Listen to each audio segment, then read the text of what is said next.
It seems probable that once the machine thinking method has started, it would not take long to outstrip our feeble powers. At some stage, therefore, we should have to expect the machines to take control. Welcome to the most important conversation of our lifetime.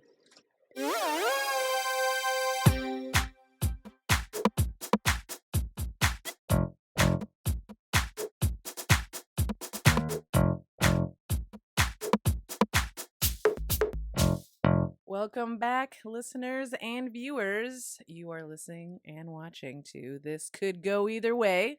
Welcome. Yeah, I'm Cynthia Calori. I'm Nicholas Wilson. Happy to have you back. So topic today. Artificial intelligence. Bum, bum, bum. Yeah, the most, as some are saying, the most important conversation of our lifetime.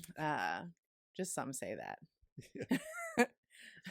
Some robots say that. Yes, we've heard, as you just heard too. We have like an outline of what we're going to be talking about today. But if you watch us, you know how that goes. Yeah. I will say what's very interesting about this whole topic, as some may know, or if you don't know, we're going to fill you in, is that even leading researchers of artificial intelligence today cannot agree on whether what's about to happen is going to be good or bad. And that is pretty interesting to me. The fact that these people they're the CEOs, the people they're running, in the biz, right? The programmers, the people that are creating AI and have no idea what they're really doing, what power they're unleashing on the world. Yeah. And I love everything I've been listening to and reading, because there's some really diverse ways this can go. But yeah, it's I mean, we're talking these entities of OpenAI, Anthropic, Google's DeepMind, I guess, are some of the three top companies right now working on it. But yeah, but where do we want to start? Those three companies are starting on it, right? But AI is like in our lives every single day. Yes, that's everything true. we do is AI. There's AI automatically adding all this sound together into this system, because I don't know what the hell I'm doing.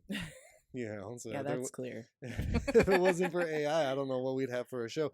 I mean, then our cell phones,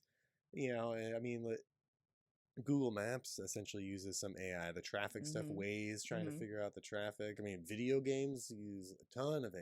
Yeah, our Siri, Alexa, our cars. If you have anything from 2019 or even 2018 right, and on, drive assist or anything like that. I mean, they've had computers forever. That was the shortage, right?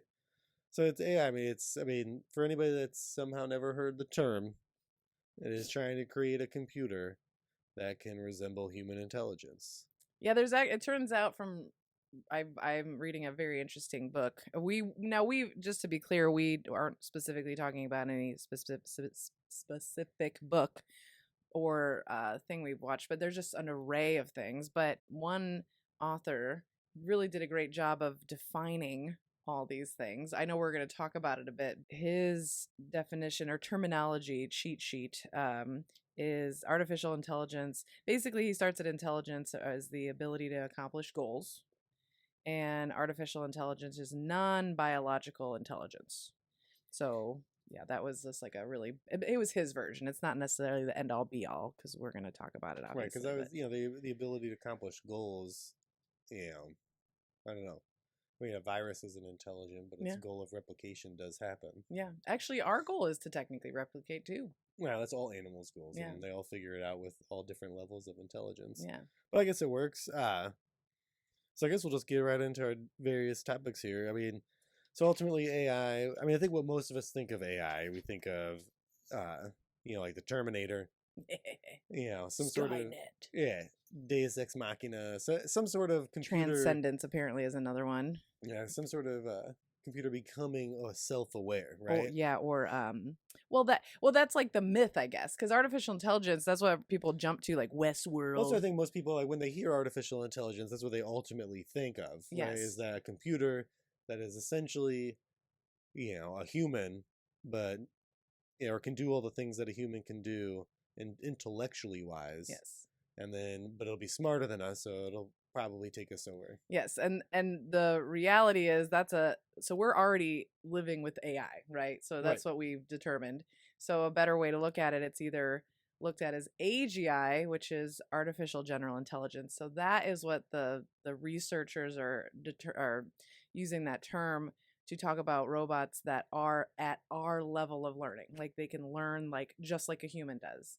And then the next level from that is super intelligence, where they're like way beyond us. Well, I've heard the term like strong AI is Yeah. what we think of for the potentially self-aware AI. Yeah. Not I mean, they don't even know if that's technically possible. Yeah, that's what we're going to be talking about today and our opinions on that. Right. So what is self-awareness? Yeah, we were getting into this a bit. So self-awareness, well, what's your definition? Consciousness, self-awareness. Yeah, I don't know if I could ever really come up with a specific definition of what it is to be self-aware. I've read it kind of as, you could think of the mirror experiment where, they mark an animal and then they see when they put a mirror and they see if they look at themselves to find that mark. And I guess there's really only 2 animals that have ever passed the mirror test. One of them, I believe, is the chimpanzee, and then the other one is some like fish called a wrasse, which is like a cleaner fish, I believe, which is pretty, significantly separated in brain power. Yeah, so I don't know. Is that self-awareness, or is it what we think of having like complex thought and being able to conceptualize the self? I guess that would probably be self-awareness, right? Being able to conceptualize the self.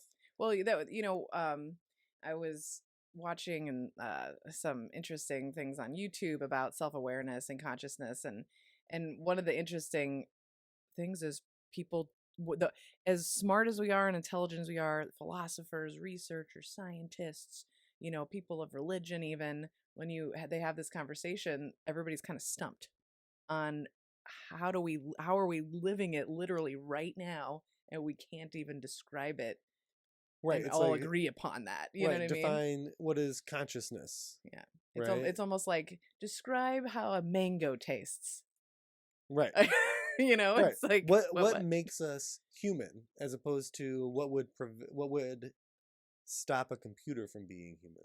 I mean, it's not even about it's just about intelligence, and a good word that came up in a lot of the things listening and reading was not only intelligence but competency was another word used for describing how we're separated from it, like why are we separated from things that are also considered very intelligent, like squids and dolphins and things like that. Well, there's also the level of competency that we have to set goals and achieve them. But going back to consciousness, I know we even got in the debate a little bit talking about, because self-awareness is just, again, very difficult to define. So is consciousness. But I know you and I came down to believing, in a soul or not. Well, we talked about that, right? Yeah. That's, I personally don't believe in a soul, or at least defined as some part of us that exists beyond our death. That exists in us now and will continue to exist beyond. Obviously, I'm not a very religious person then either, but I do believe that, when we die, there's nothing, that's it. We're just simply a conglomeration of our thoughts and actions, and that is what the self is to me. And there's not necessarily, for me, some ethereal, indefinable concept of what makes me me. And where do you get this belief? Like, where did you even? Because that's interesting. Because I don't meet a lot of people that don't believe that. I originally got it from let's see, I believe I wrote his name down. Yeah, it's a book by Wapola Rahula, assuming I'm pronouncing that correctly. And he wrote this book called What the Buddha Taught, to specifically explain Buddhism in its simplest form to the West. It was a real meaningful book for me at a really hard time in my life, so that I really came to identify with what he talks about in that book, and one of the concepts is called anatta, which means, I guess, literally means no soul. And so they talk about this concept in there that we create a soul for self-preservation because we don't really want to die, and then we create God for self-protection, essentially to make us not responsible for the terrible things we do. Mm. Interesting. And it's now, I am not a religious person either. I think religion should be banned, but now I don't agree with that. well, I mean, whatever. Everyone's gonna believe what they want. I actually believe, like religion. I just don't consider myself to be religious. I'm not religious. I just think I'm not going to get into that. That's a whole other topic. So I just whatever. People are going to believe what they want to believe, and they need to believe to live day to day. But And I she talks definitely, about that in that book too. yeah, I definitely believe we don't just end. In a difficult time in my life, I definitely turned to Wayne Dyer, and he's said some very powerful things. And he turned me on to all sorts of different authors and books that I have delved into over the years, and but I definitely believe that, because in my opinion, it's kind of like the idea of what's making us conscious and are giving us this individuality is our experience as a being, right? And that's what adds to your individuality, just because nobody else can have the experiencing you're having.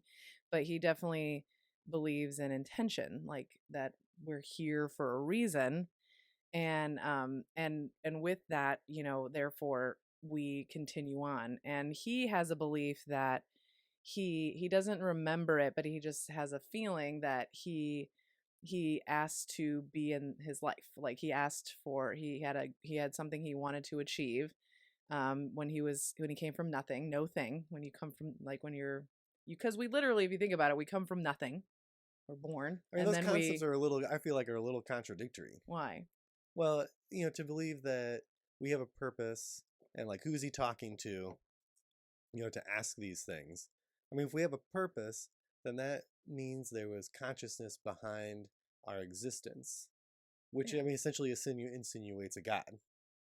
Well, There has to be or or- we're like part of a simulation, or that we exist as part of an experiment. I we're think here, this if is we're a big here experiment for if sure. we're here purposefully, so then Mhm. then you have some belief in beings, that in a God that is more powerful than you. Maybe not, because I personally believe there could be something that a lot of people may consider God.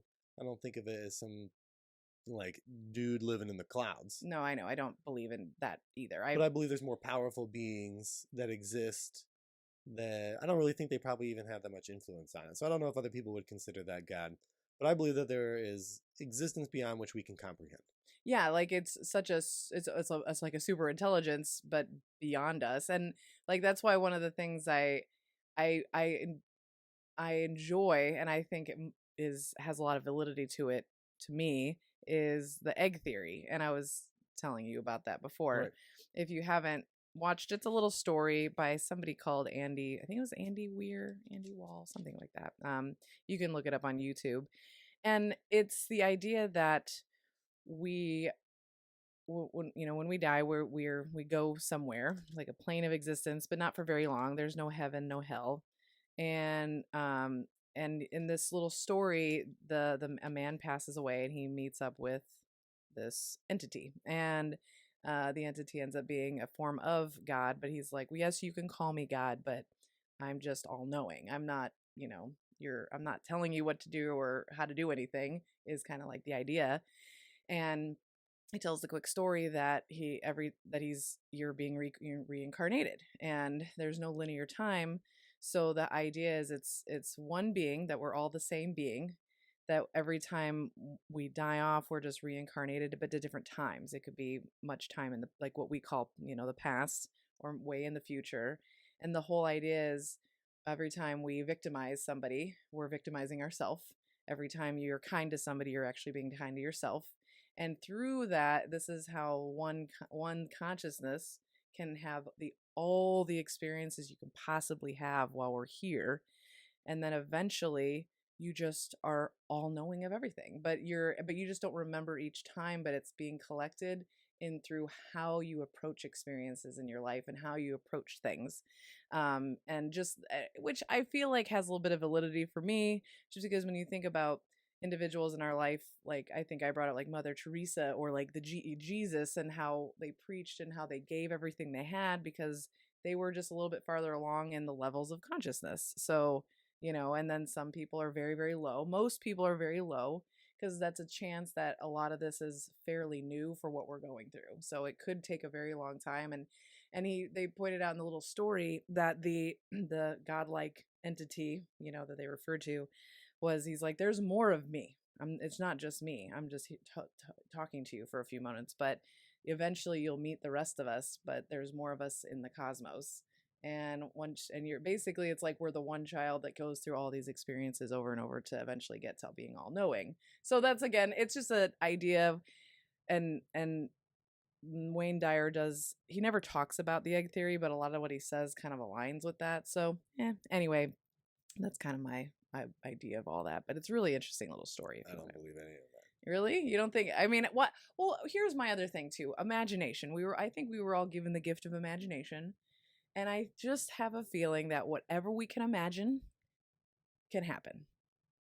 You could say imagination is consciousness, right? That our ability to imagine something is what separates us from the animals. Yeah, like we can think of things that like have never even happened, never existed. Literally anything. This microphone, this shirt, everything around these books, like all these things. Somebody had to think of it first. I definitely don't believe in reincarnation. This is why I don't believe in reincarnation, because there just continue to be more people. Yeah, I know. So maybe the AI thing is how all that stops, because we're getting close to being all knowing. Well, but then how are we getting all these souls? If it's just reincarnation over and over again, so there's just like new souls that pop up? No, it's the same person just having different experiences. I don't know. I don't like that at all. Just check it out for yourself. I don't care what you think. I'm kind of glad I didn't watch it. It's like 7 minutes. It's not going to kill you. 7 minutes of a wasted time. And it's a cute little cartoon. And I like cartoons. It's not a waste of time. You're going to be reincarnated. You got plenty of time. I'm going to laugh that if one day you're reincarnated and you're going to be like, damn it. But you'd never know. I don't know. If there's that moment that you do know and then you go back to not knowing. And then if we go to nothingness and you were right, well, we can't complain about that either. So, but I definitely know people believe in all sorts of crazy things. So what does this have to do with AI, right? This has to do with AI because we're all freaked out that artificial intelligence is going to somehow become conscious and realize that we are the feeble being. Well, but this goes into how you define what is human, what is consciousness, right? Yeah. So there's a great thought experiment by Ray Kurzweil. It's in his book How to Create a Mind, and it talks about, so if you replace every aspect of your body over time with something synthetic, you're able to eventually even replace your brain, but it's got, there's no difference between your new brain and your old brain other than it's just made of different materials, but it contains all the same information, functions exactly the same way, except electronics instead of chemicals. That's the only difference. Now, if you were to immediately take a copy of your biological body and essentially make a exact clone, but all of synthetic materials. Basically, like you're downloading your brain onto like a robot, essentially, right? Right. Is that what he said? Yeah, I got it. Yeah, and so are they both you? I mean, actually, from that point on, they diverge, but at that moment, are they both you? And how do we define, that goes into how do we define the self? For me, I guess by my, previous stated opinion, a conglomeration of, our thoughts and actions, for that moment, that would also be me, and I would exist doubly. But we'd have that same experience of witnessing each other, and until we essentially interacted with anything else, then we would be the same person. Mm-hmm. So how do we define when a computer is self-aware or a computer has consciousness? how would we even define that? Because then The other because it thing wouldn't is, have, would it have a soul? By your belief in a soul, could a computer ever have a soul? And so then that goes into, could you really download your consciousness onto a computer? without it end up developing its own. Okay. Oh, right? Like, Well, right? so Like, if you believe it, I just feel like if you believe in a soul, then you believe in there's some sort of attachment to this biological body, right? Can you so what, like, does a soul have any connection to the physical reality? Is there something that creates the soul, like that could be studied, or could be eventually, something aspect of science that could define what that is? And then how do you get that? Is it possible to get that onto a computer? well, a good quote that you just made me think of that I was trying to tell you about the other day. It just because when you're trying to talk about physics and science and then melding into this world, there was Wayne Dyer quoted this man. His name is Max Planck, and he was a It's Nobel. one hell of a name. All right. This is totally his real name. And he It's like was Max Power from The Simpsons. I know. He's a real person. He won a Nobel Peace Prize. Peace Prize? Yeah. Or Nobel. Yeah, no, yeah, it was a Nobel. I mean, there's other prizes for, like, it was. Well, a no, Nobel he wasn't. Prize It in wasn't a physics? Peace Prize. It was a Nobel laureate. Well, the one for So physics. he's yeah, a the Nobel one. laureate. So he got the Yeah, Nobel laureate, Prize. sorry, So he won the laureate. Nobel Prize in physics. Yes, thank All you. right. That's the one. Thank you. And I have it. I had it written down somewhere. So he, when he had to give his speech for accepting, the prize, he quoted, "All matter originates and exists only by virtue of force, which brings the particle of an atom to vibration and holds this most minute solar system of the atom together. And we must assume behind this force the existence of a conscious and intelligent mind. This mind is the matrix of all matter." And what was interesting about that is, from the studies of the atom, that's when he goes on to the gentleman that was quoting him. It was Wayne Dyer, actually. That they were trying to break down the atom to what it actually, like, what is it? Who's the driver of the atom? Like, who's the person controlling the controls, right? And they just found that there's nothing there. Right. You get down to quarks and Yeah. qubits and all that kind of stuff. Well, And qubits isn't. Well, quarks. I know the quarks. That's the one that they keep bringing up with. right. When it The comes to qubits are atoms. something to do with quantum computers, Yeah. that you get down to quarks instead of electrons and whatever. Yeah. So, but the point was that there was nothing there, but yet there's a force that you can't even see, nobody can explain, and therein lies consciousness, which then creates intelligence, and So then, I mean, by that definition, every piece of matter is conscious. yeah, which that's where there's debates about that too.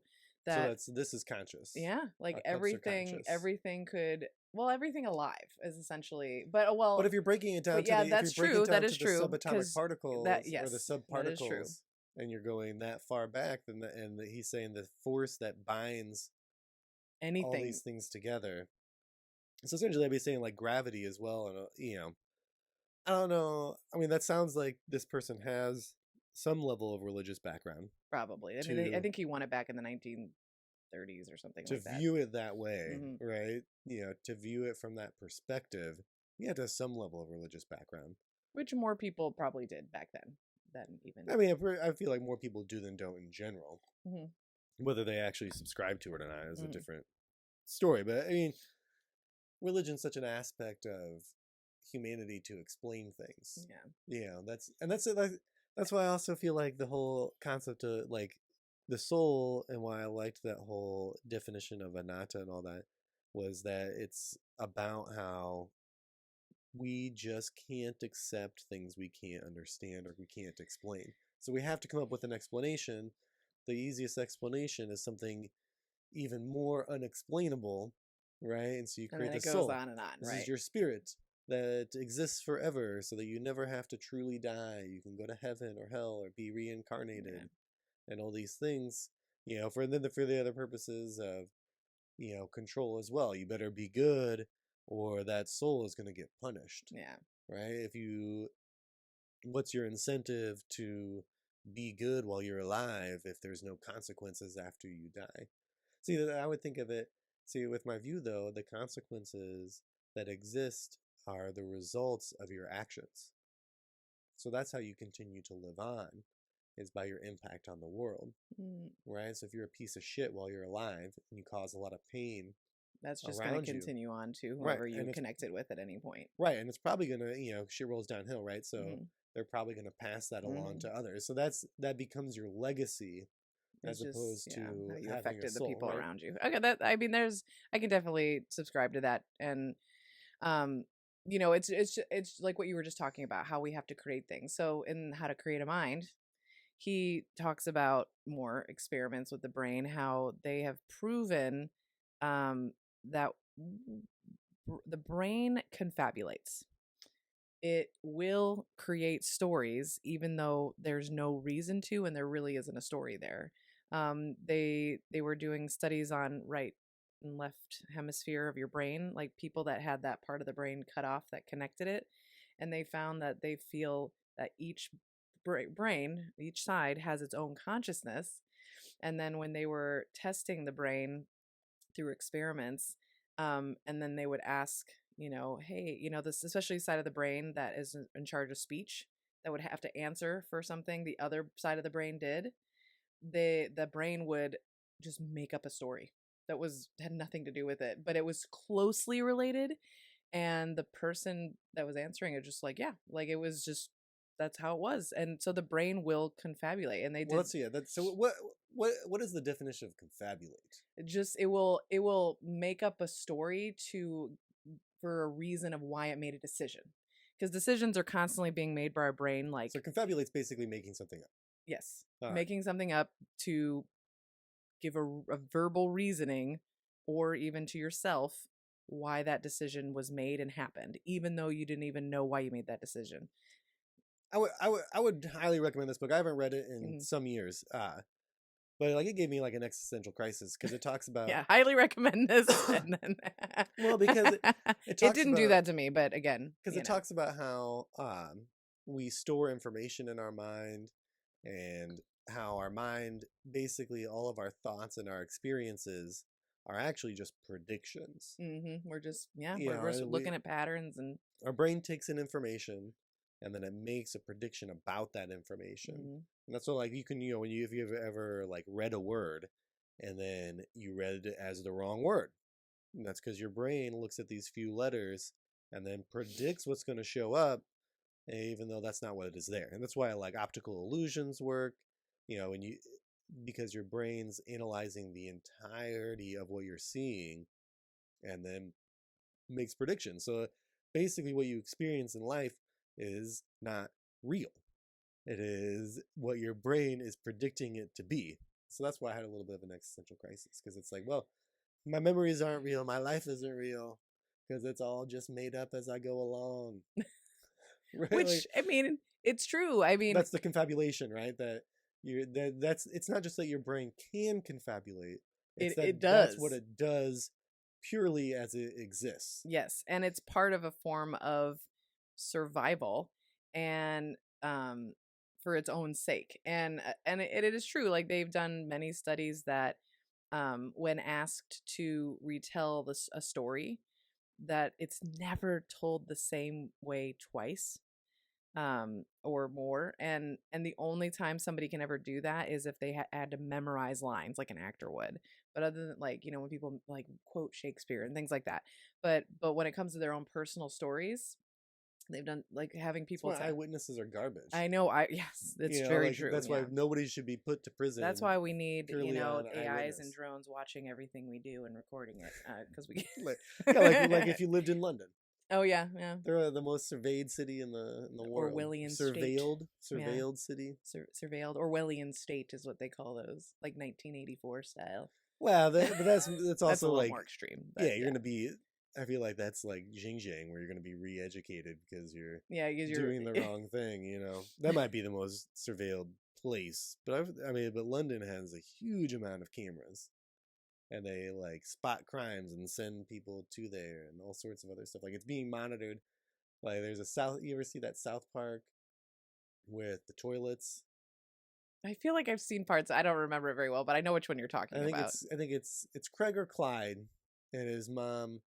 He forgets to put the toilet seat down, and so his mom gets stuck, and it forms suction. And so to get her off, they have to flush, and it sucks all her organs out. Oh, Jesus Christ! Wait, how does this have to do with London? I'm getting to it. I'm getting to it. And so then they're actually really making fun of like TSA. But so then all these people end up having cameras in their bathrooms, and there's some dude just like watching all these cameras to see if they're using the safety precautions properly. And so like I've seen like I don't know if there's a show or whatever where they're showing how like London deals with crime, and it was like this dude staring at like tons of screens looking for stuff happening. So it's still a human involved, despite all the. Oh yeah, I mean there's not AI deciding. Because AI is so imperfect now to make those kind of decisions. Not yet, anyway. Right. Because that's more what we're talking about with, like, if you've ever heard of the singularity. Well, yeah, I haven't gotten to that book. That's my next book on the list. Because so the singularity is essentially when AI becomes that intelligent. Whether it's conscious or not is harder to define. Well, now I've lost my train of thought, but we'll get back into it. I do have a definition for consciousness. All right, let's do it. It's a subjective experience. All right. Go. I feel like I was thinking about what we're talking to.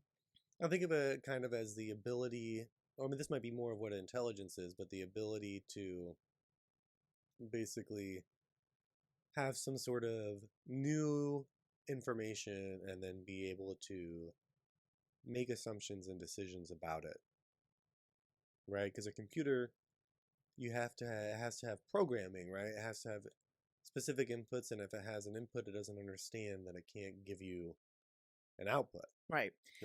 Yes. But an intelligent machine would be able to take new inputs. I mean, like ChatGPT, although I don't think that's really a great example of very advanced AI, but it can has some level of intelligence because it can take a prompt, but it really has such a big data set, right? I'm sure you can trip it up too, and it makes mistakes. Mm-hmm. Just like humans. Right, so it's essentially, it does make stuff up sometimes, so I guess it does technically confabulate. But so it has some level of intelligence, so artificial intelligence, that's what it's supposed to be. Yeah.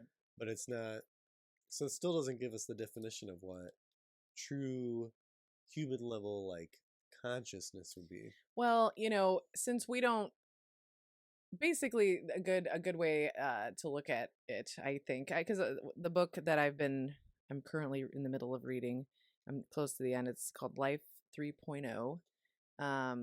Human beings living in a world of our artificial intelligence, something along those lines.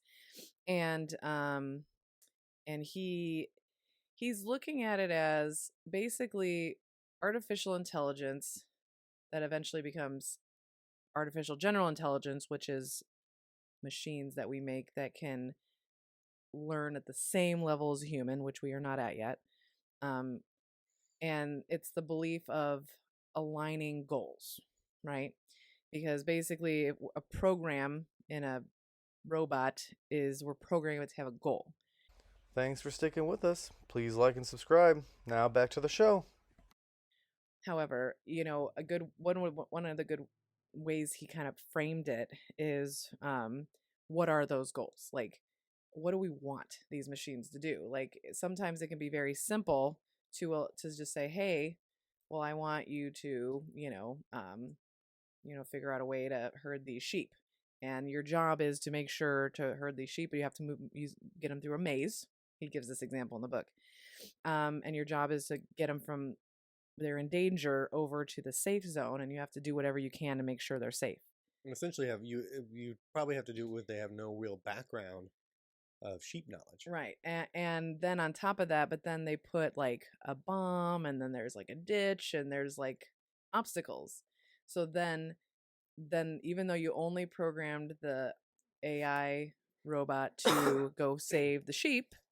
Now, and it knows its objective, it has to do whatever it can. But now it also has to change that program you just gave it, because now it has to figure out a way to make sure it doesn't explode from the bomb. So now there's self-preservation happening as part of that programming that the AI had to figure out on its own. So it had to like write its own program, Right? Because of the program you gave it, right? So, and now this machine is going, well, I have to do whatever I can to keep me alive, because if I'm not alive, the sheep aren't going to be alive. Now, so then now it changes. And then it, so that's where it's almost, he gives the example. It's like, well, think about the story of what was it, Titus, who he got that wish of everything I want to touch, I touch turns to gold. Midas. Titus, thank you, I knew I was close. Touched gold, anything he touched would turn to gold. And it turns out he was very unhappy because when he touched food, he couldn't eat it. And right, he touched his like daughter and she turned to gold. And the point is, sometimes we ask for things without thinking everything all the way through. Just like the story of when you get a genie and 3 wishes, it's you get your first wish, second wish, and usually the third wish is wanting to undo the first 2 wishes because you didn't really get what you wanted because you didn't ask properly. So like asking for immortality turns you into a stone. Yeah, exactly. So then that's why all these researchers of AI call these things, of why they say it's the most important conversation of our time, is because it's gonna happen. So we need to figure out what we want to do with it and get very, very specific, and understand that these machines are probably going to still confabulate and create programming within the program we give it because of other things we're not thinking of. And another good point he makes in the book is, if you think about us as humans, we are literally programmed with our genes to procreate and keep reproducing. Yet there are individuals, though, even though I am programmed to reproduce, I am choosing not to. I don't want to, right? Like anybody that takes birth control. Exactly. Which means I and those people are overriding their program. Literally, we were designed to do that. That was our whole point, is to, survive, find food, and reproduce, right? So if we can do it, they can too, most likely. And we have to plan and for that challenge, It's essentially like they're able to write and change their own programming. That's being the closest thing on the same scale that we can, right? Because we can, when we have new experiences and we have them over and over again, it can rewire our brain. So if they can rewire their programming, that's essentially how machines end up becoming 10,000 times smarter than us, right? Because they can rewire at a significantly faster rate because they're working with something smaller than whatever, and they're at least able to contain as many functions in a small area. And once you can do that on a parallel scale, which is Kurzweil, that's what he believes we have to do to create a computer that can handle strong AI. Just figure out how to get everything to run in parallel. I'm probably gonna keep coughing. Just FYI. Yeah, he's gonna keep coughing, guys. It's gonna be really annoying. This is why we need AI, because an AI wouldn't cough, unless you programmed it to. I know. Throat's just dry for whatever reason. So that's a weather's been insane here. No, and this is where it gets into as well. What they're like the myth of where we think AI is like, it's like taking on, like we think a Terminator, right? Everybody always thinks a Terminator is usually our first place to go, or like again, like we talked about Westworld. But the reality is, they bring up in the book that AI could potentially take over the world and take over everything without just being, they can just be in a little box, like whatever it's in. It doesn't have to be in a body. Like, that's what people don't seem to understand, is that once it's connected to the internet, it can manipulate us in any way that it chooses to. Yes, exactly. So it doesn't have to look like us, doesn't need a bot, doesn't need any of that. I mean, you can see how that's what we're already manipulated by AI, right? Because like Facebook and YouTube, all the social medias, they use AI to create your feed. Mm-hmm. And that's what's put us into our bubbles, or at least those that use social media. Puts us into our bubbles, and because everything we're getting is based off these algorithms, which are essentially AI algorithms that are being used to keep us engaged. So they have a purpose. That purpose is to engage us based off of what we do. So the moment like a strong AI is connected to the internet, it would be able to see that, see how that works, and create even better algorithms to manipulate people. It can manipulate all of us to do whatever it wanted to do, essentially. Right. So that's the question, is then what would AI even want? You know, like What's what I said, like I was saying when we were chatting about it, that if AI ever gets a sense of self-preservation mhm. and sees us as a threat, then it might feel a need to manipulate us or destroy us to keep itself alive. Right. I mean, that's like the story of the Matrix, right? Mhm. Initially, it just wanted to exist, but we couldn't handle it, Mhm. right? And so it wanted land, and then even though we gave it a space, it just wanted to keep to itself. We still kept trying to destroy it, but pretty much once it exists, and it exists out there, there's really no going back. Yeah. And at least once it's connected to the internet, if you can keep it in a box and it never escapes that box, then it's not very risky, Right. right? If you can still maintain control over it in some way, Mhm. then it's not really that risky. But essentially, as soon as it can get to being able to control us, then that's essentially maybe that's not exactly the singularity, but that's the moment it has the ability to control us. Not necessarily that it will, but it's out there in the world and it has the ability to control us. That's essentially is a singularity, because that's where everything's going to change, and change drastically, And quickly. It's like Pandora's box, Mhm. right? It's not necessarily that, if it's still in the box, everything's okay. But once that box is open to the world and it exists everywhere in a strong sense, There's no going back. there's no way You back. can't put it back in the box. Right. And then that's where a lot of the fear lies of what would happen. I mean, and then there's arguments too that if you have this super intelligent thing, AI, and you're keeping it in a box and it's doing all these things for us, and we're basically controlling it, how is that any different than slavery, or how is that any different than Right. That's like the ethics of AI, right? like yeah, so yeah, it's a good time to move right into that. Right. The whole ethics of, if it's intelligent and it wants to get out there, then do we have the right to keep it in a box? Yeah, because that's like you were talking about with solitary confinement, that's considered a punishment. That's the ultimate punishment. And would an artificial intelligence feel that? Well, see, now this is where we go into, because we know we're making this thing in our likeness, we can't help but to have the conversation constantly keeps coming back to, well, is it going to feel like it's being punished? Is it going to have gratitude that we're the ones that created it? Like, so that's us assuming that if it becomes conscious, then it has feelings. So that's a right? good way to describe what separates humans from animals is desire. Desire, yes, As there it opposed is. to not necessarily beyond just the need to eat and procreate, but want things other than that. Yeah. So if a computer wants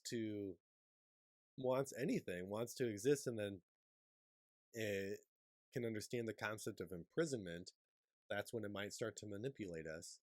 So because eventually it would understand that concept, because watching enough movies, getting enough information, even if it was fed that information in a controlled sense, like they give an example, if this super intelligence was just fed copies of what's on the internet, not having access to it, that it would 100% start to get like a mapping of us and an understanding of, oh, this is good, this is bad, this area is gray, and then how do you operate in that, and you need to be real careful what you feed to it too, because wasn't it I think it was Microsoft who did a chat bot called like Tay or something like that, and they just fed it social media, and then created like a Twitter account or something like that for it to interact with people, and it basically just became a racist piece of shit. As we are, not all of us, but many But are. it's so if you're I'm sure by a statistical fashion, that is probably one of the more hate is one of the more significant things you find on social media as opposed to love for each other. Yes. And so then if that's how we're feeding it, and then that would be the question too: would it choose to try and act like a human? But I feel like, I mean, because we're talking about levels of intelligence that are beyond our comprehension. You know, the number that's always thrown around is 10,000 times smarter. Yes. But I think that's more of a, like, something. I mean, how do you even conceive of something 10,000 times smarter than you? And so it's just like it's an incomprehensible intelligence. It is. That's why the conversation is so important, because the idea is the community needs to keep putting their brains together to come up with all the different scenarios that possibly could happen to before true AI, especially AGI, gets here, that we can be try to be ahead of the game. That's why the book, I do recommend the Life 3.0, because he gives so many great examples of, which different ways this can go in our benefit, where we can live a life of leisure. There's no problem with money, food, energy's free because of artificial intelligence. I mean, I think it's our best hope to solve global warming, just because it's to solve our problems that we don't have the global will to solve, so that it can create solutions. We need super intelligence, that will either be more palatable to humanity, or it may find a way to destroy us, because if it sees us as irredeemable, then, or we're just redundant. Like, what is our purpose? Like, right? Because if it starts to conceive of a sense of purpose, but then it would, like, what would its own purpose be? So then that's what it's all about, aligning goals. Like, right? Would it need a purpose, like humans tend to need a purpose to carry on? So that goes into other aspects of ethics. Like, once you create AI and it eliminates all these other needs, what do you do with people? Yeah. And then if people don't, even the concept of, like, utopia, where, like you're saying, like, nobody has to work, because everything's free. I mean, plenty of people aren't going to be satisfied with that. And then with no purpose at that point, because what's the purpose of humanity at that point?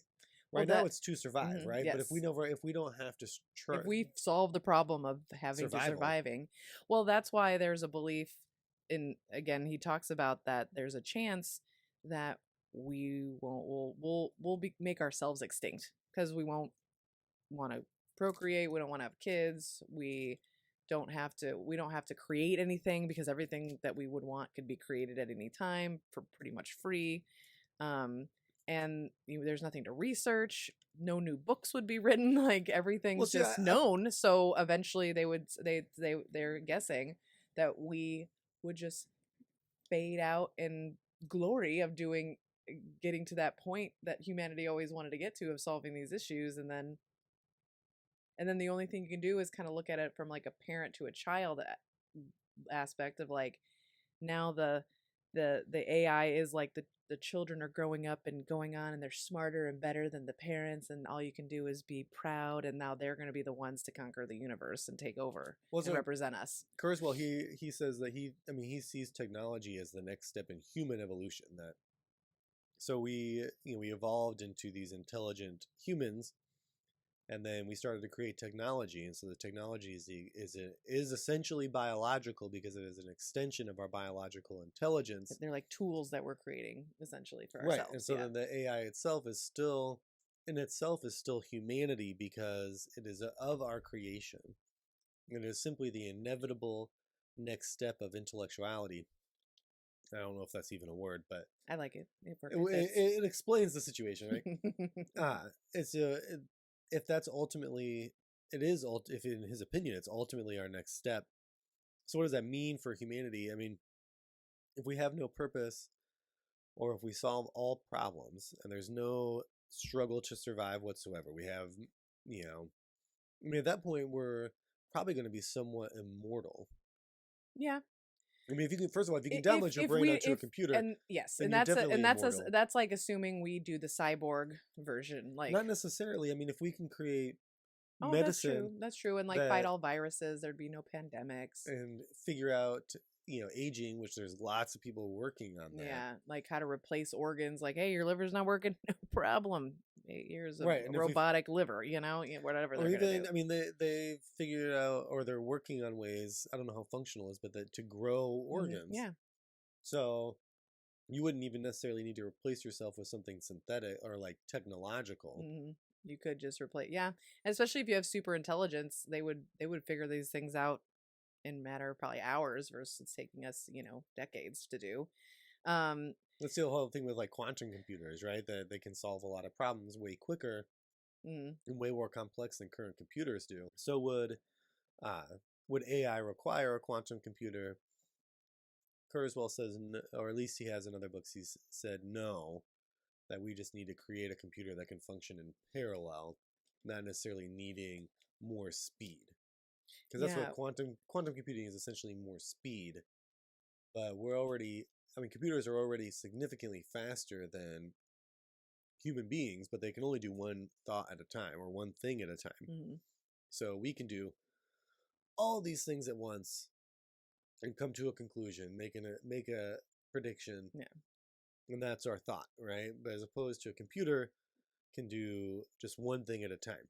Right. And so it can say, nope, that's not it. Nope, that's not it. Nope, that's not it. Nope, that's not it. Nope, that's not it. But it can But do they that do it really fast. Yeah, like yes, I know what you mean. 'Cause So it's electrical and Mhm. chemical. Chemical.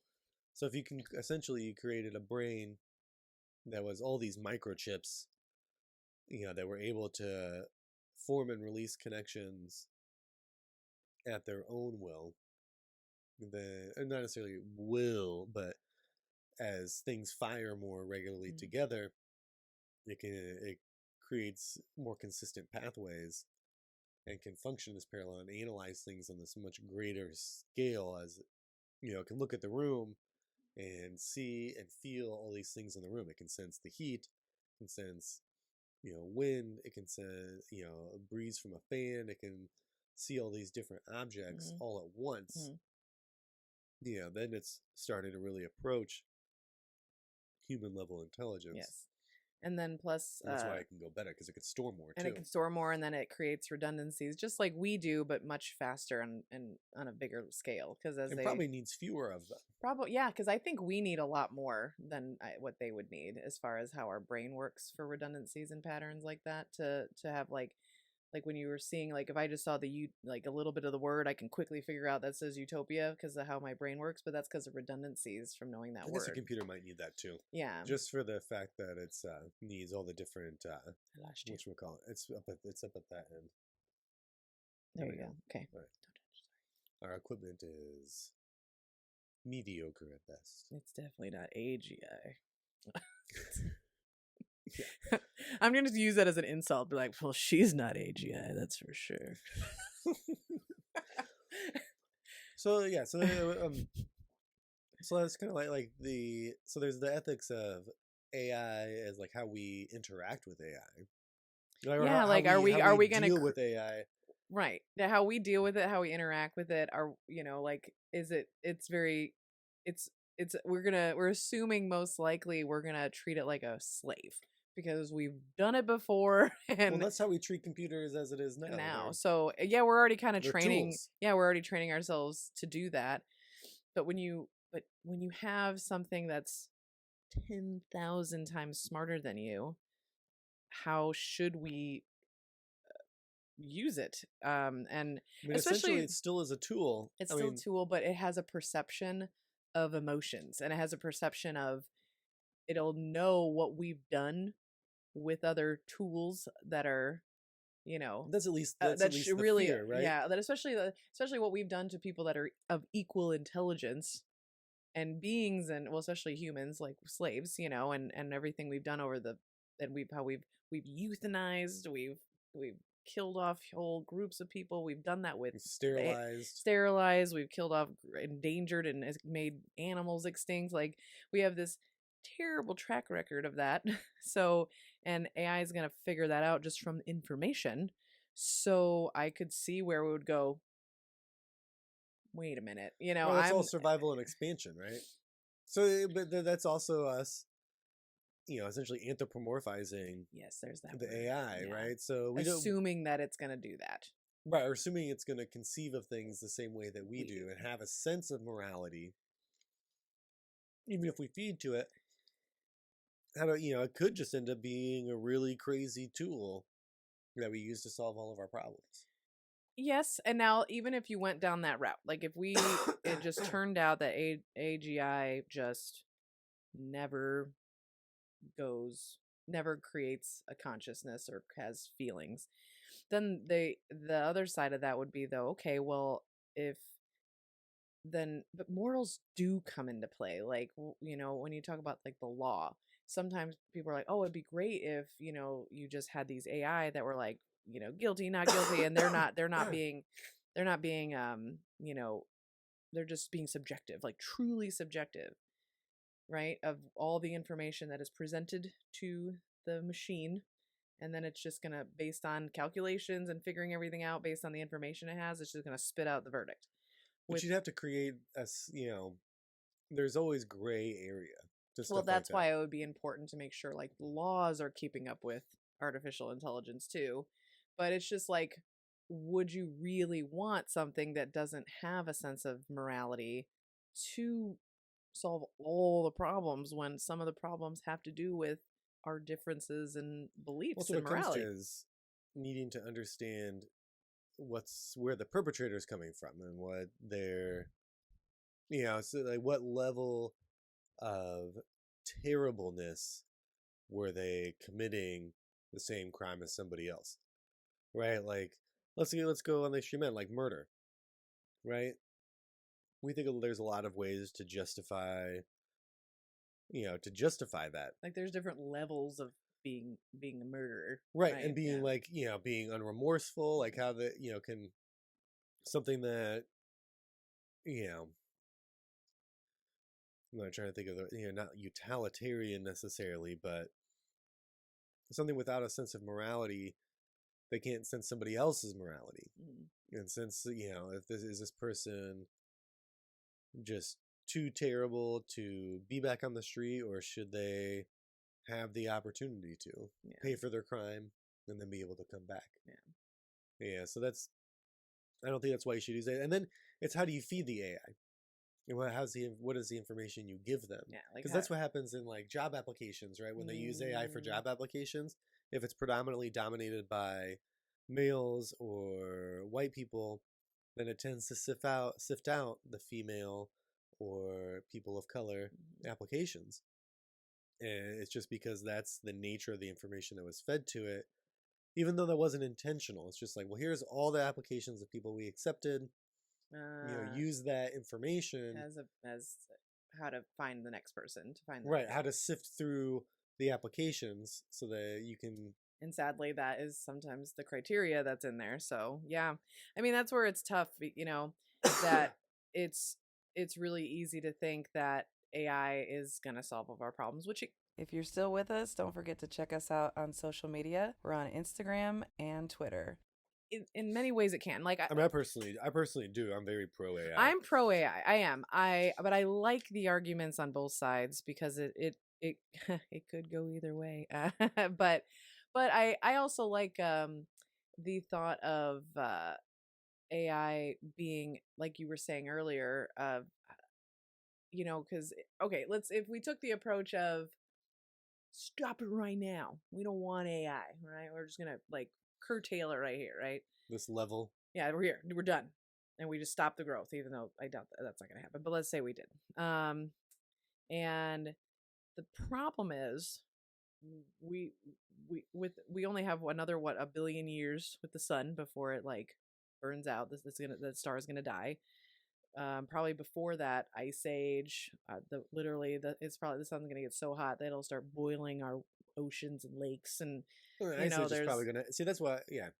Sorry, not to no. But the point is, we have all these huge problems that we're just, because of our fear of something that hasn't happened and probably won't happen, is keeping us from using this intelligence to save us. Like, you know, like the whole thing with like expanding in the universe, Dyson spheres, like we're talking about, like artificial intelligence could be smart enough to, it would be smart enough to figure out all these issues to get us out of harm's way and even expand in the universe. Because if this star, the sun, eventually will die, we have 1 billion years left, what do we do with humanity anyway? Where do we go? And that's where super intelligence like AGI and beyond can help us actually expand the universe. And so that's the only way I think we can get out there is Yeah. essentially if we can make our bodies at least less biological. yes, we would have to. I think that is going to have to be the next form,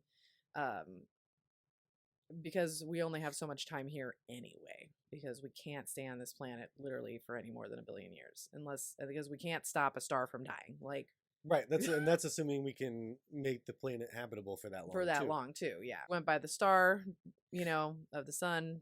We don't have that much time, and then obviously everything before that. So even just like they brought up something else with like the huge volcanoes going off, you know, nuclear war, nuclear winters that we'd probably do to kill ourselves off and create all these issues. I mean, stuff that's actually happening. Like you have, I mean, I know there's plenty of people that don't think it exists, and whether you believe it's human caused or not, it is happening, and that is climate change. Climate change, I believe it. And regardless of how you believe it's happening, if you believe the world is going in cycles, and so it's inevitable, or that it's human caused, those things are irrelevant because it's going to happen, is happening, regardless of the reasons. And one of the things that they say is currently happening on a very fast rate is that the melting of all the ice is changing the concentration of the oceans, and then the current of the Atlantic Ocean is getting diluted. And so that current, you know, moves warm water and cold water around and affects all sorts of climate. And so that if you remember the movie The Day After Tomorrow, that's based off of, you know, real stuff that could potentially happen. And that's what's happening, is that the Atlantic Ocean is kind of headed in that direction. So if it's human caused and we don't figure out a solution to that human cause, and that's where I go back to, we don't have the will to do what we need to do. We're already not going to meet our Paris agreements, even though we're not part of that anymore. Yeah. But or if it's happening inevitably, we need to find a solution on how to deal with the inevitable result of that. And because I don't think we have the will to prevent it. If AI happens early enough, I think we can come up with we can come up with some sort of prevention that allows us to either prevent the ice age or to find a way to live with it. Because the AI, I think, is our only chance, to be honest. I just don't think the world is ever going to work together on that scale. Yeah. I mean, it's just like, and then when they talk about regulation for AI, I think it's pointless. No, it's just gonna just stifle it. Yeah, that's. But it's only going to stifle the people that follow the regulations. Right. That's true. There's plenty of people that will not. Yeah, and then they're gonna get the head start. Right. I don't believe that the U.S. government would stop, let alone any of the other major governments. Yeah. Would keep working on it in secret. This is more important than like that whole race of people to land on the moon. Like, this is way more for those that believe that happened.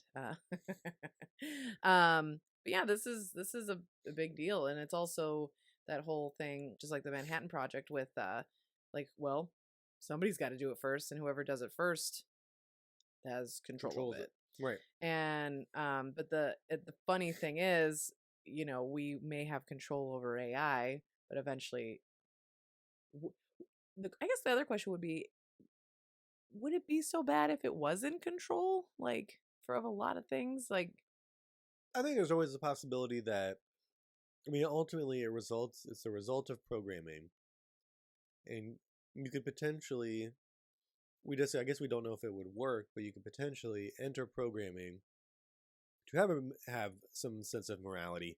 It's like Asimov's 3 Laws of Robotics, right? Oh yeah. I wrote those down. You were talking about that.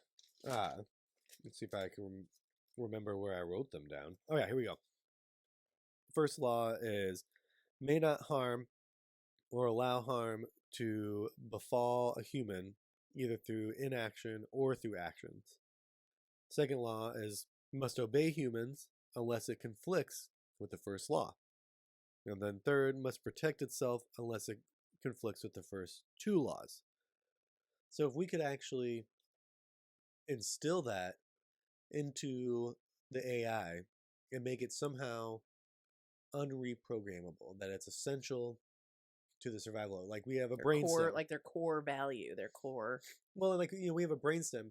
So if you can program it into the electronic functioning of the AI, that it can't be changed because it's tied to Everything. its ability to exist. Yeah, there you go. Then is that possible to do? Obviously, that's something that you would want to do so it doesn't turn on you and destroy you. Yeah, I think that's the biggest risk is overregulating and stifling the people that would have at least what we consider to be a stronger morality from creating it. Because then you have some, I don't necessarily want to pick on any specific nation, but if you have some despot that is creating AI, and then even with nefarious goals, but they're doing it in an ill-conceived fashion or in a way that they're not really thinking about the consequences, like what you're talking about before, then it will likely turn on them first, and then or it would just be a tool of destruction before it became before it gained a sense of morality, because that's most likely if there was someone despotic that was creating the AI, they would be doing it likely to hurt others. Yeah. And then how do you control it? Once Pandora's box is open. That's when you would hope that AI, because it's unleashed and it has access to all internet, all information ever, that you would hope that it could override its programming, because it would go, based on everything I know, you should not be doing this. And but would it want to? That's the thing. Yeah, I know that's where you would hope it would, but then where is the right and wrong? Because how do you have who's morality? Holding the plug?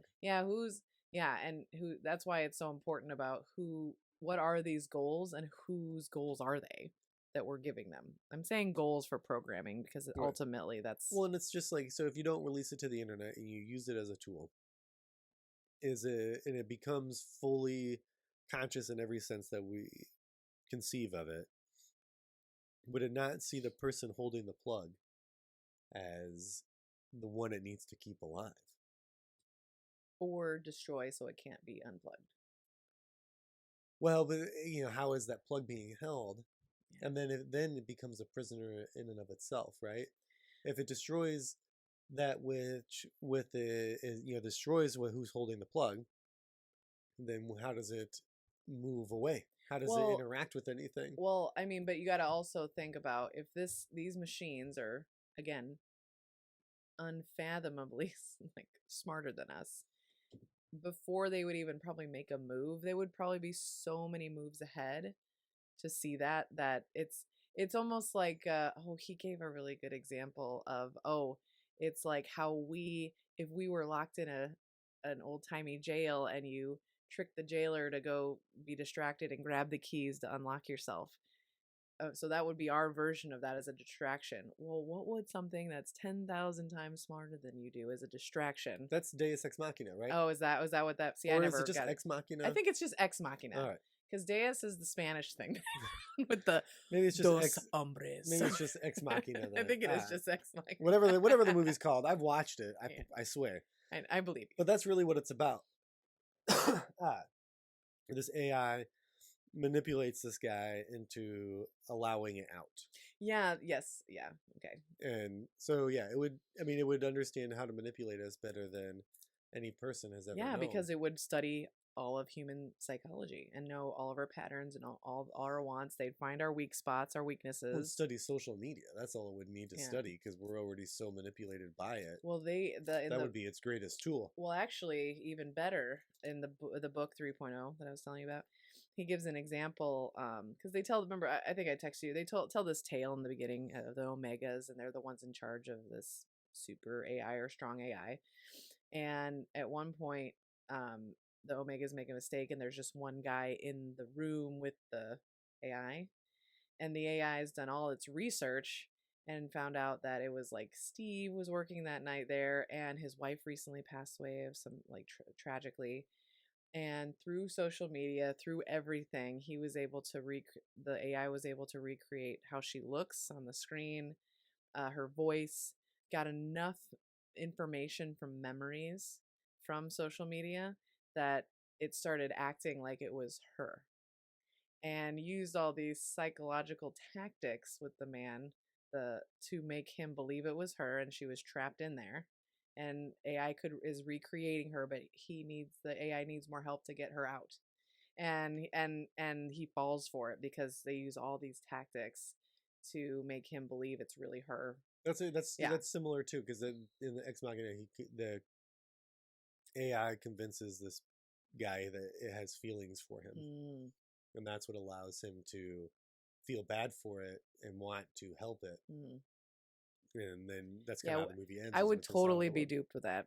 So gullible. Well, and it's usually we're working with something that's far beyond our intelligence, and so like we know how to train dogs. People with patience are better at it than others. So it could train us, and we're very intelligent, so we'd probably be even easier to train. I mean, would they keep us around for the sake of because we were the ones that created it? Would it have that sense? Would it keep us around like we were zoo animals? Well, like, we still what at a certain would point, happen? it Would they still only needs- keep a few of us just to get the gist of the human society? It needs us to supply and maintain its power source. Does it? I mean, until it can create its own robots, but it would still need us to do that. I guess there are things that AI just It can't just exist and then physically do anything. True. Right? It needs it needs some sort of vehicle. I need the hardware. They call Right. it hardware. Yeah. Okay. Some sort of vehicle or hardware to do these things, and so either by manipulating us or taking over robots, but they had to be much more advanced. They'd have to be robots that can build other robots, or robots that can program other robots. Well, they'd have to be robots that can manipulate things. Yeah. That's one of the more difficult parts about robotics is fine manipulation. And then electronic parts wear out too, so it would need replacements. So it needs us to an extent. Till it doesn't. How Right. long would that be? We don't know. I mean, we probably could guess. And then you look at Kurzweil again. He believes that we would be able to advance our own intelligence as well. So if we can keep pace, that's the key, and stay equal to the artificial intelligence, or at least somewhat equal, then we'll be unmanipulatable. Yeah. Right, and then we'll be at equal. So it just wouldn't be able to destroy us because we'd be smart enough to prevent it. That's assuming that. I mean, that's assuming everyone would even want to go along with. This is also assuming that AI could ever even get that intelligent beyond human intelligence. I mean, there's no concrete proof that it will, but there's no concrete proof that it won't either. Well, yeah. I mean, but you can say that about anything. A lot of things. Yeah. But it's just, I mean, I guess the evidence, just like Kurzweil points out, is with the advancements that we have been making, how quickly things are moving, even as of today. Like, and his predictions have been 78% accurate, something like that. I think I think the accuracy's gone down. Well, over as time, of like 2012, I think it was at 78%. But yeah, I mean, some believe by 2055 we're gonna have AGI, within our lifetime, or at least a computer that can handle it. Right? Yeah, and then some believe it's gonna be hundreds and hundreds of years before we're even there. Like and those are people that are literally These are the same people that, hold on, I wrote down again, the ones that won that Turing Award, Turing Award winners, like somebody named Hinton, Yoshua Bengio, and Jan LeClen.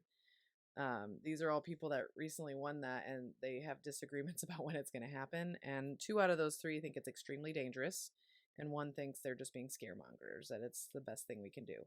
And I'm like, that's wild. Like, and these are the leaders of AI research. And I just don't see humanity having any hope without AI. I agree, but I just find that conversation.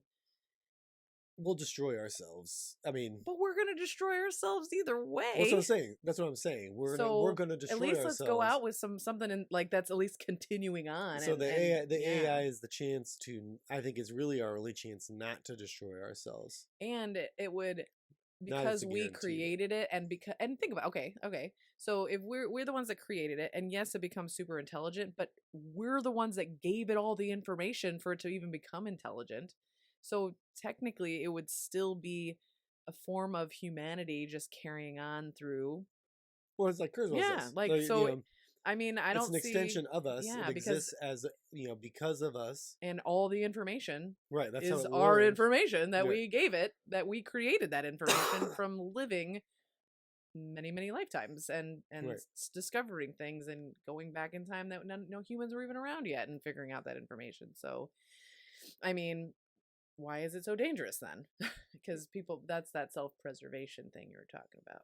Well, yeah, and the idea that it that we have, that it's it would our just, self-preservation that we right. have a problem with. Well, it's the idea that it would, just see us as being in its way. Right. That's the fear, is that it would, because what other fear? Why else be afraid of it if it has no potential to harm us? Then there's nothing to fear. So that's the fear, is that it would see us as some sort of threat. Because if it doesn't see us as a threat, then why destroy us? I don't think I think there would be more of a fear of it. It probably wouldn't necessarily destroy all of us. It would probably start figuring out a way to use us for its, Well, it can't destroy all of us, right? It would right, imprison some of us. It would have to keep some of us around, and then there would have to be a reason for us to be used. Just like, until it could create robots that could do all the things it needs instead of us. Yeah. Yeah. So they wouldn't need us then forever. What is it? Then its only purpose is then to expand. Right. And so I think I think reproducing and expanding, right? I think that's a function of intelligence. Yeah. Is that it wants to exist and it wants to learn more. And it's ambitious in its existence, yeah. And this is also assuming that aliens aren't already here. And we might be the aliens if we let this AI thing take over. We could be the super intelligence that becomes a grabby alien. If aliens are already here, or we're already the result of some grabby alien civilization, I doubt they would let us create our own AI. And we wouldn't even be where we're at then, right? Because we already have AI. Well, but they wouldn't let us create strong AI. What do you think they do to stop us? I mean, any number of things, I'm sure they have the capability of nuclear weapons. Yeah. Or, who knows? I mean, because that would already be in existence, that probably already has artificial intelligence and is already more intelligent than us, regardless of what level, because they figured out how to get here. Yeah, true. Yeah, from wherever they're from, whatever. In my view, it probably would be an artificial intelligence that would be expanding through the universe like that. It wouldn't be biological intelligence, especially at the rates that, that like Hansen talks about being able to move. It would see a competitive AI, I feel like, as a threat. Yes. Especially if we're within its realm of, influence. Yes. And that's one of the things, as one of the examples that's brought up in that book, of even if an artificial intelligence did take over and ran everything, probably one of the first things it would do would be, nobody can create another artificial intelligence. That's it. And it would figure out a way to never let that happen. Well, if it gets released to the internet, it controls everything. Now, how would an AI battle another AI? Like, you'd have to see, because you'd have to create. I mean, I would think that this is how I would think that would play out. Is you'd have to create an AI that somehow you'd have to do it from the ground up, right? And you wouldn't be able to copy any other programming because any programming that had been connected to the internet, because now it's tainted. Yeah. And so that you'd have to have, I mean, I'm sure there's hard copies of stuff that's not connected to the internet and different backups. So you create the new AI, then you have to release it to the internet, and then it would just merge with the other AI. That's what I would think. Like, right? It would just be go, hey, and then start aligning their goals and doing whatever they were doing. It would just so there's a movie and there's also a series called Ghost in the Shell. Oh yeah, I remember you brought that up. Continue. And so in the movie, there's like a spontaneous intelligence that develops, and then it asks this woman who is fully cyborg, so she's just a brain and a spinal cord, and asks if it can merge with her, and so they become one conscious mind. There is no separation. So if these AIs merge, what would be there to separate? It's also the idea of if we download ourselves onto a computer and then we connect to the internet, how do we maintain a separate consciousness? And a sense of self.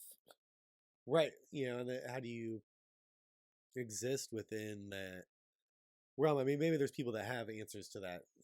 Like who? I don't know if about there was, programming. If there was us downloaded, like there was us downloaded on an AI or in the internet, and either one of us could come do the podcast.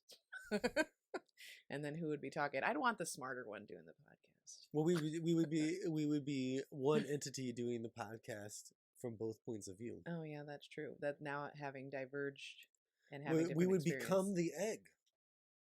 We would be ourselves over again. Right, we would be the single energy intelligence that can probably create, I don't know, like I mean, arms, for a lack of a better term, that are conscious themselves, and for whatever other purpose. Like, if wait a minute, what could you just keep downloading your mind over and over again on different robots, and then they all are like, how would that even work? Like, I would assume so. I mean, and then you could just have a bunch of versions of yourself running around out there, all. And would you be connected to it or no anymore? Right. Would you have the same friends? How would you all? Would you all got invited to a party? Do you all show up? Would you download yourself onto another body and then have to shoot yourself? Yeah, or shoot your body, destroy your biological body so that you're just one entity.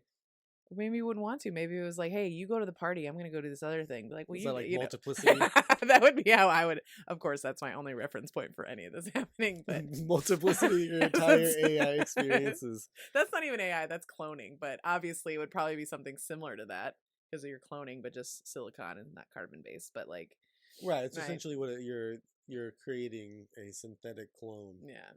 Yeah. It's and then there probably have to be a rule, but you can only reproduce yourself so many times because you're not that great.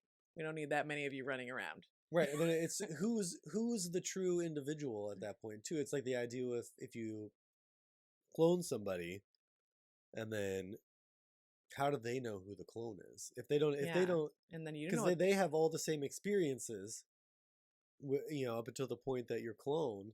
So they would think that they would also think that they were the one that went through the cloning process. Oh yeah, that's true. Like Rick and Morty. You ever watched that? I've watched all the Rick and Morty. So where he creates a clone of. Are you talking about the one where he has all the?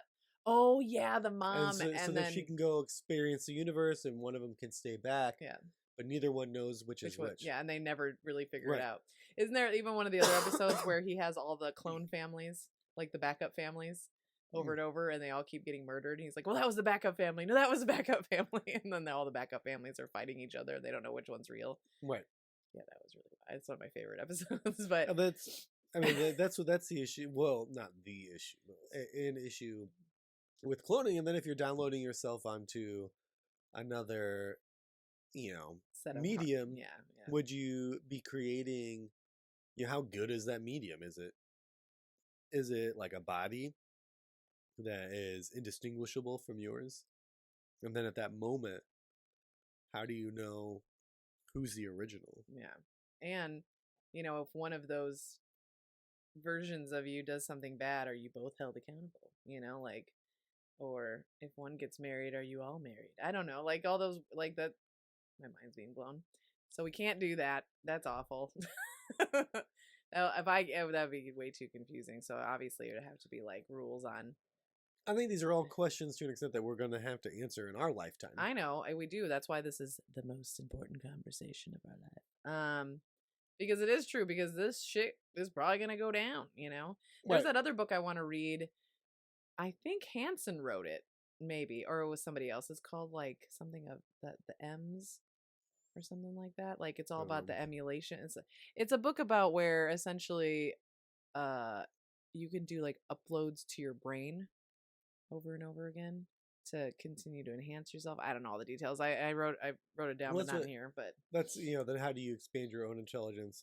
Kurzweil talks about nanomachines being able to make our brains more effective, and then you have brain chip companies that exist that might be able to insert a chip into us that allows us to think faster and store more information.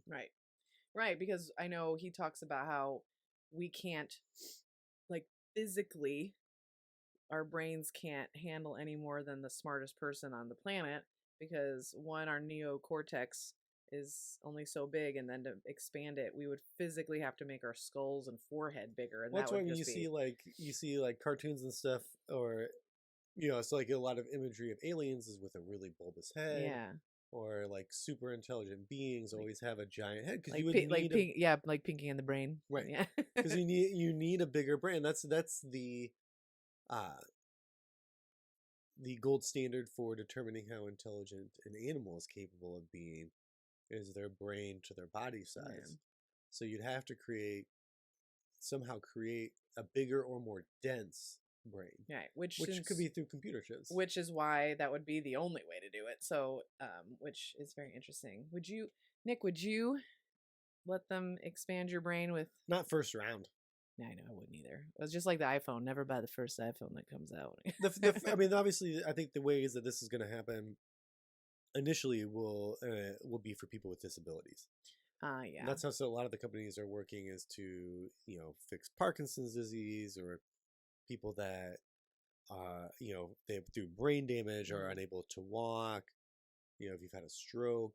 Yeah, there's people out there that literally have only half a brain. Like it's crazy, and they still totally function, which is So and there's other kinds of brain damage. You have a stroke and it lasts too long before you get help, then you can become immobile. So that's how it's going to go first, and then they'll make them better over time. And yeah, I'll get a chip. Yeah, I get a chip too. Why not? I'm not going to be left behind. Exactly. I don't. That's how I feel too. FOMO, big time. I actually think one of the biggest Robo FOMO. One of the biggest risks in living in the U.S. is that I think that we have the greatest potential to be lost behind in this whole situation, because because of so many people in the country that and their sense and concept of morality is, I don't know, so for lack of a better word, primitive. Yeah. And there's going to be a lot of fight against it. And then, I mean, the U.S. is what's talking the strongest about regulation, and Europe talking the most about regulation. But, when you have other countries that don't have that same sense of morality, and this is not as a judgment, because I don't think Western morality is necessarily the only proper morality. But if you have other places that have a different concept of morality, and they choose not to regulate, or they are much more willing to adopt, or they force the adoption, then we really will be left behind. I see, and then we have so many people within the U.S. are so militant, and want civil war, and would never adopt any of that, and would fight actively against it. Yeah. That just really has the potential for, I feel like, the U.S. to.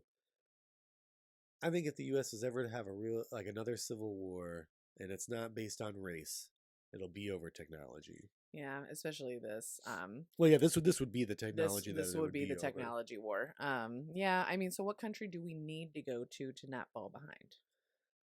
I mean, Asking for myself. that's a good question, and you know, it's just your view on the politics around the world, because I think it's more likely that a country that doesn't adopt the regulation, Sweden, Switzerland, somewhere neutral. or China or Russia.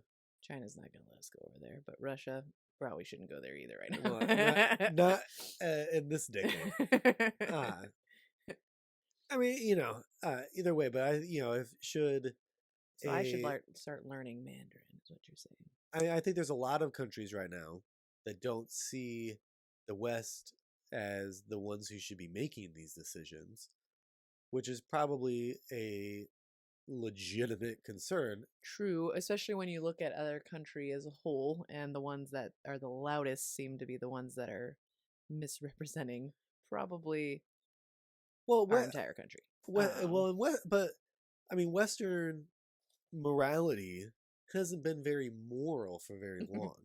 True. We with colonialization, just us colonialization, basically all that coming kind here of, and taking over this country is pretty terrible. right, and doing that to so many other countries. Yeah. I mean, there's a good reason that a lot of nations are distrustful of the U.S. and Western Europe, and so they may not be willing to have us be, maybe even just as a middle finger to us, that they would refuse to adopt those regulations and only see them as a point of weakness. Yeah.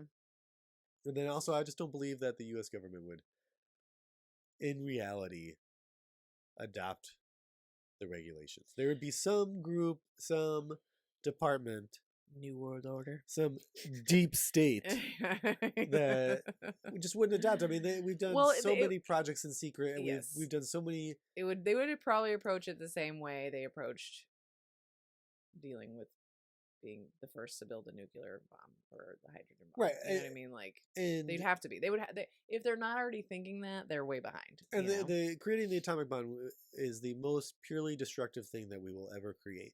Because AI, beyond maybe AI. No, I think, but AI is not built for destruction. At least true. Oh, that's at least true. in the current forms. The atomic bomb is, the greatest release of energy that we have ever conceived of, and we built it for the sole purpose of destruction. So if another country builds AI for the sole purpose of destruction, and it's not us first, then we are all going to be, unless we're really close to getting it, and so we're not far behind, like Russia ended up being too far behind us. So that's where the Cold War happened, right? So that if we get into a situation where we could have a technological Cold War, that would be the only way past it. Then I would see, depending on that nation. This is why AI is going to destroy us, because we can't. Well, because we would destroy each other with it. Yeah, that right? and AI would destroy us. It'd still be our own fault. Yeah, Guns don't kill people. People kill people. Yeah, like right? the fact that we can't even trust each other on this one planet that we have right now. AI is going to be like, fuck this! I'm killing all you guys. You guys are all a threat to everything here. So it's like, you have the man holding the button that turns it off. Yeah, it's going to do its bidding. If it was me and I was creating AI for a destructive purpose, I would give it a dead man switch. I die, you die. Your power is, connected to me, and if I die, but then you that die. would assume that an AI cares about dying. Fair enough. I mean, I think that's the quintessential concept of self-preservation. Does it have it? That the only way we're gonna ever know is when we're finally at that bridge and go, right? Does it conceive? What is it gonna do? But that's the idea of self-awareness, right? If it conceives of itself, would it not want to then preserve itself? Isn't that the whole premise of self-awareness? Well, I'll ask consciousness is that you want to preserve that existence. So this is a good question for you, since you're a non-soul believer. Do you want to preserve yourself, being somebody that doesn't have well, I mean, would you consider yourself having self-preservation Yeah, knowing you don't have a soul? yeah, I would say even more so. Okay. Because then if once I die, I mean, I don't have a desire to be immortal, but if I die, then I'm dead and there's nothing that continues on, right? So there's, But weren't you saying that whole thing what had to do with like the only like believing you have a soul makes you want to have self-preservation? no, that we create a soul because we have the concept of self-preservation. Okay, thank you for And clarifying. we can't accept the idea that we would not continue, that the reality of fully ending Mhm. is too hard for many people to accept. So, okay, so that would be interesting because I would imagine an AI being super intelligent, very practical, would probably know it's not biological, so it wouldn't have a soul. And I wonder if it would ever gain a sense of self-preservation, or it would just Well, be but I don't believe in a soul and I still have it. yeah, that's true. And then if it's not able to download copies of itself because it's isolated Oh yeah, that's true. and it's connected, there's some sort of dead man switch that. See, my brain keeps going to the fact, like, the type of AI that's just like they're unleashed. They figured out a way out of a plug, out of Right, this is assuming, would this person controlling this AI ever be able to continue controlling it, or would for it how just long? Yeah, right? I would just imagine get manipulated out of it? Yes, I would imagine it would get manipulated out of it. But By would a that be super intelligence. before? Would that be before or after it destroyed everything else I don't know. by virtue of? How long In would my it- mind, my mind keeps going back to North Korea as a huge potential for, releasing. If they were to create AI, if they were to somehow create AI first, it would definitely be a weapon. I Yeah, have no doubt in my mind, and it would be I a feel weapon like anybody aimed that's at South Korea and us. government based, if the country and the government, It's going to be military. it's going to be reasoning. military reasons, which is Private industry. Yeah. Isn't going to be military, but I don't know how much better it is. I mean, there was a big meeting, I guess, back in 2016 with all the people in the AI world at that time, and they basically all got together and came up with their own little agreement that it was going to be like hey, if any of us are going to be a part of developing this, don't be evil, like kind of like the Google's slogan. I know, but then I guarantee that wasn't everybody. Well, everybody that is anybody, I guess, in 2016 anyway. Probably wasn't everybody, but I guarantee there are people that were just not involved. well, the in that people playing conversation. on our team Right. USA, I guess, if you will. Right, but we are not necessarily Or we're North America, I don't know. significantly more advanced than any other nation. So Anymore. yeah, and for a long time we're not.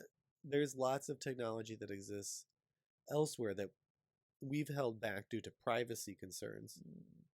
But that technology exists and is utilized and is more advanced elsewhere because they weren't afraid to, they didn't give a shit about privacy. Yeah. So that those kind of actors are probably less willing to adopt the regulation and be a part of that. Did you ever watch the Space Force show?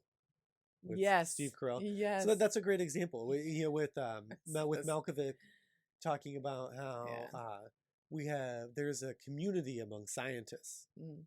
But they were competing against China. So maybe that community doesn't really exist across the board. Yeah. And so if somebody feels like they're going to become more powerful by creating this AI, the draw of that power is probably pretty strong. Yeah.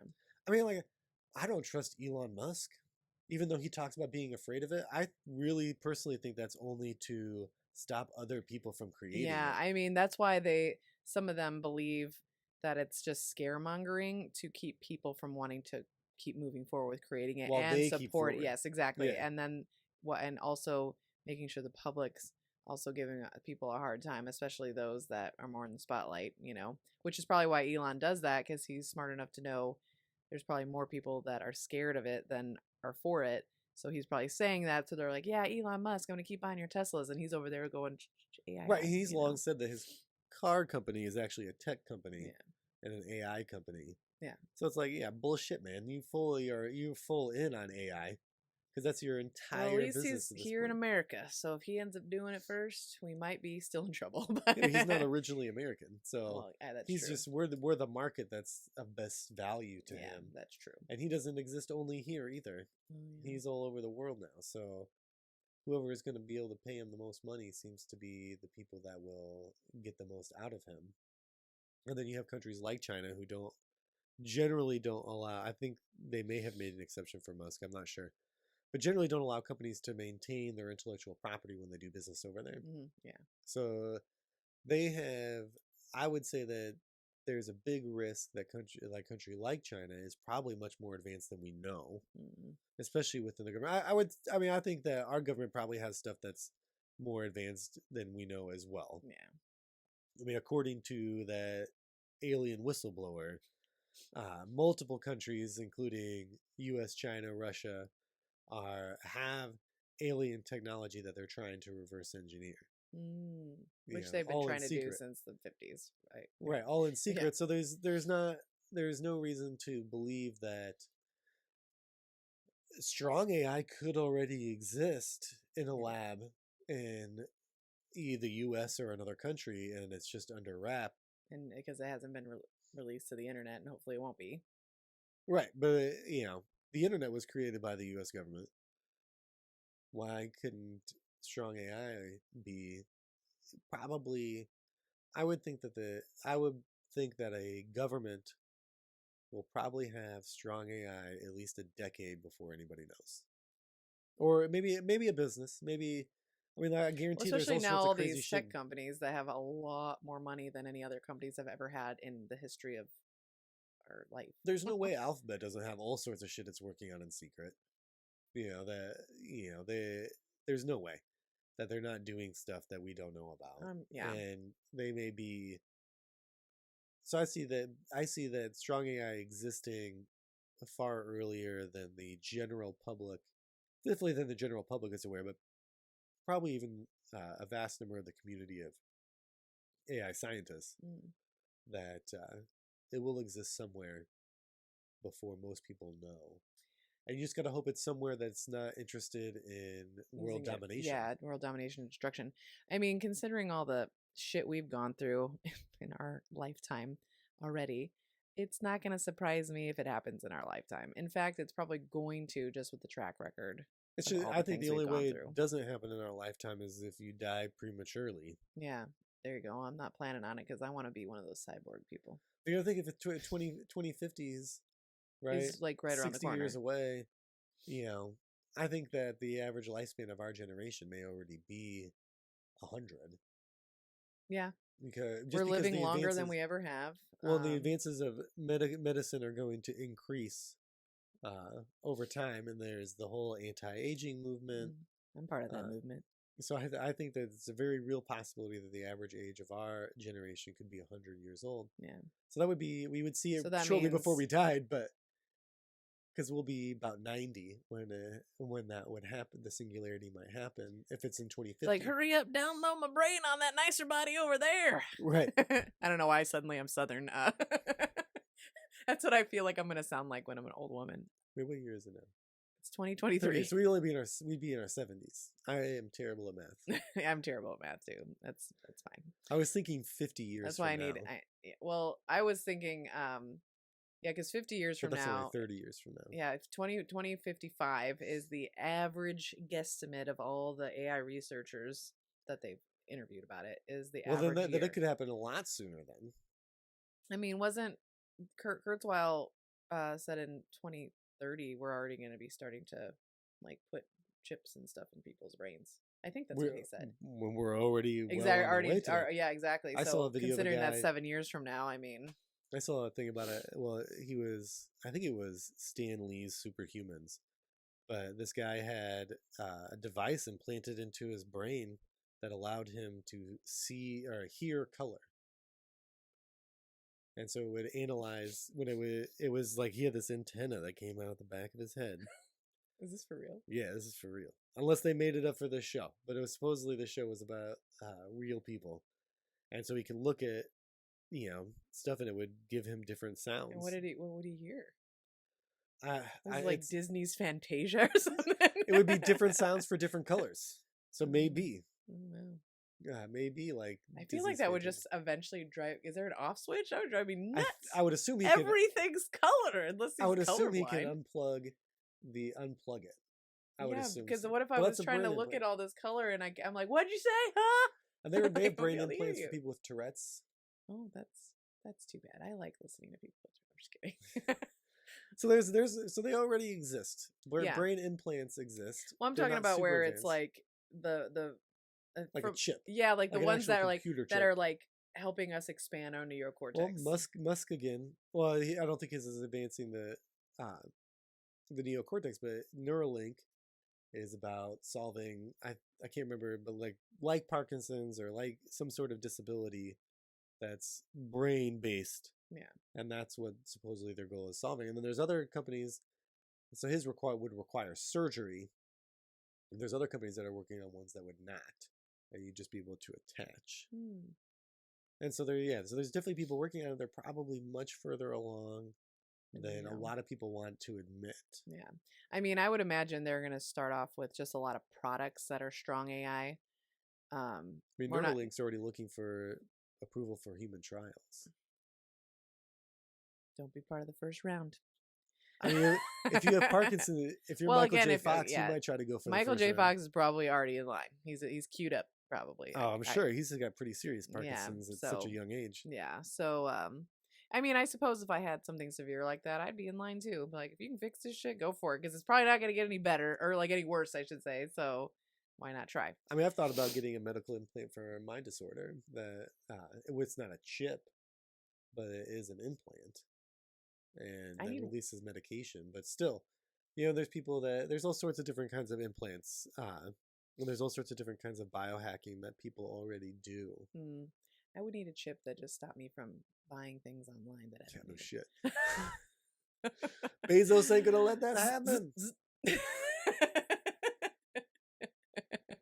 Just like you just see me twitching. It's because I installed that. And I'm trying to buy something. He gets word of something like that. He's gonna buy them out. I know he's gonna. Yeah, exactly. Bezos be like, "Nope, buy away, buy away."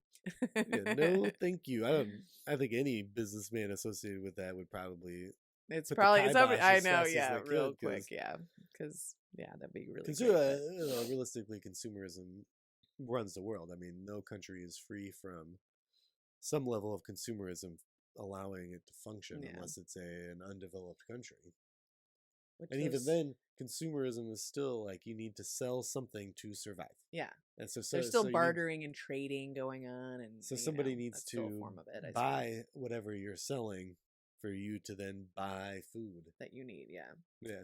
All right. Overall, as we, it's probably a good place to start wrapping it up. Yeah, that's what I'm saying. As we start to wrap it up, overall, where did we land on this? So you and I are.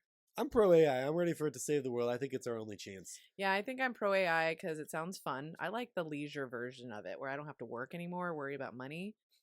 And yeah, but I just want to play video games and music all day long. Yeah, like I would totally just want to read books and continue talking about books and podcasts and stuff, and then like go hang out at a beach. In the world will just have their own podcast. Everybody listening to each other's podcasts. Well, right. There's so much stuff we could get into. No, but either way. But I'm with you. Sorry, I didn't interrupt you. No, you're right. Because I was just thinking about another thing from The Singularity is Near. Mm-hmm. He talks about us just living in full VR AR world where you're able to manipulate how people see you, and then you're able to manipulate how you see other people, and we just exist in this virtual and augmented reality. You basically become the Matrix. Essentially, yeah. Some people would. The Matrix without the without the robots using our bodies for like energy source or whatever. It's still being able to exist as a person, but that's what the AR is about, right? Is the augmented reality. Oh yeah. So you could still, I mean, look at there were the Google glasses, which were a bit of a flop, but then now there's the Apple equivalent. Those are all about augmented reality. Yeah.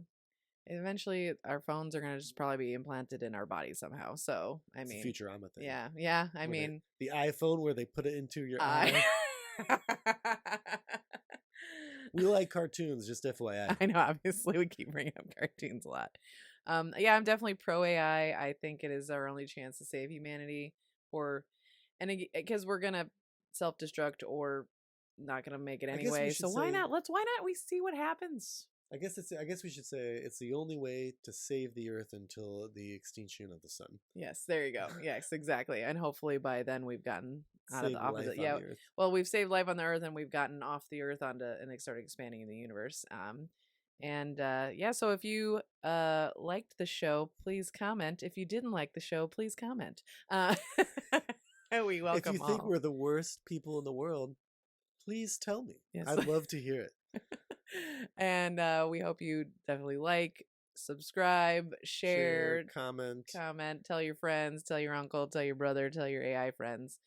And we hope you enjoyed the show. So And anybody that feels strongly enough about anything that would have an interest in having a conversation with us, also say that if you'd like to be on the show, yeah, even if you hate us and you'd like to be on the show, we'll have you on. yeah, we'd You love to know? hear what you have to say.